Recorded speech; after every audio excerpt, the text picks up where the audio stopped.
film fans have inundated Ed Skrein with love after the British actor turned down the role of Major Ben Damio in the new Hellboy film because the character is of mixed Asian heritage, and he isn't.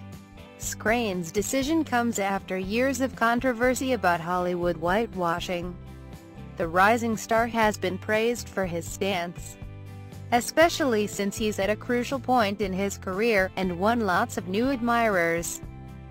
Who is Ed Skrein? Before becoming Hollywood's real-life hero, the Londoner was best known for his movie breakthrough as the villain Ajax in Deadpool. He also played the original Dario Naharis in Season 3 of Game of Thrones. Other films included The Transporter Refueled, replacing Jason Statham in the franchise, plus Ill Manners and Kill Your Friends, Career Suicide, or A Good Move. Skrein's statement is very brave for someone who's an up-and-coming actor in Hollywood. According to Larushka Ivanzadeh, Metro newspaper's chief film critic, will he, by standing up for anti-whitewashing, be blacklisted as a troublemaker, she asks. There is that threat. We don't know what goes on behind the scenes. And studios can be very closed ranks.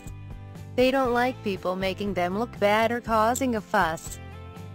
But I don't think it will do his career too much harm. I hope. Skrein is on the cusp of the big time.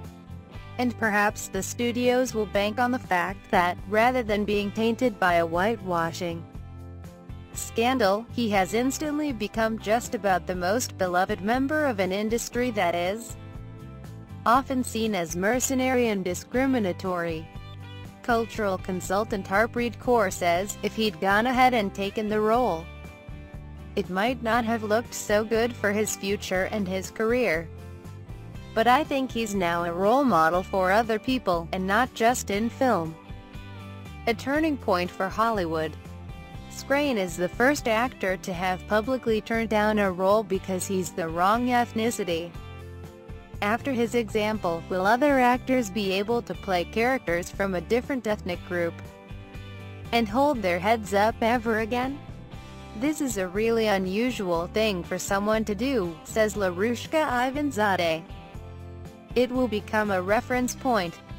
This is making a stand because he is standing up for his convictions. I think it will definitely make other actors consider the parts that they play and take responsibility for it, because that's what he's doing. As for the studios, Ivanzadeh thinks attitudes are changing, slowly. Things are starting to shift. And the fact that this conversation is not going away, that it keeps happening year after year, is something people can't ignore. These things keep happening, and having a statement like this keeps that conversation alive on a big scale. But every time you think it's changed, then it seems to go back. A history of Hollywood whitewashing. Using white actors to play characters of a different ethnic origin has been going on for decades. Egregious examples include Mickey Rooney as Mr. Yunioshi in Breakfast at Tiffany's in 1961, and Laurence Olivier blacking up for 1965's Othello. The debate has intensified in recent years. Jake Gyllenhaal played the title role in 2010's Prince of Persia: The Sands of Time. Johnny Depp was the Native American Tonto in 2013's The Lone Ranger.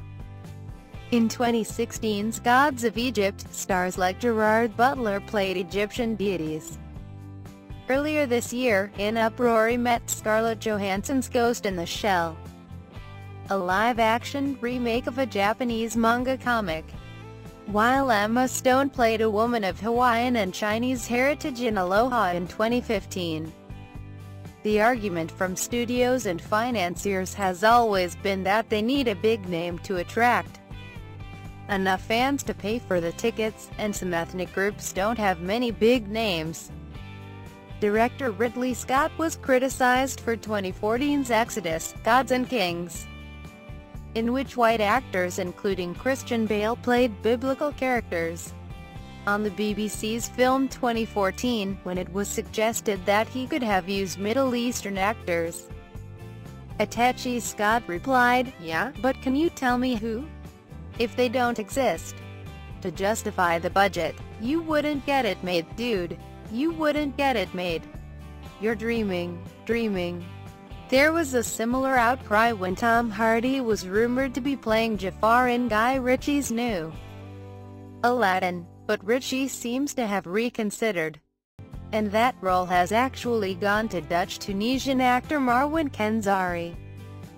Kenzari won a Shooting Stars Award at the Berlin International Film Festival in 2014 and has had parts in films like The Mummy, Ben-Hur and Murder on the Orient Express, as well as the lead in Netflix's The Angel.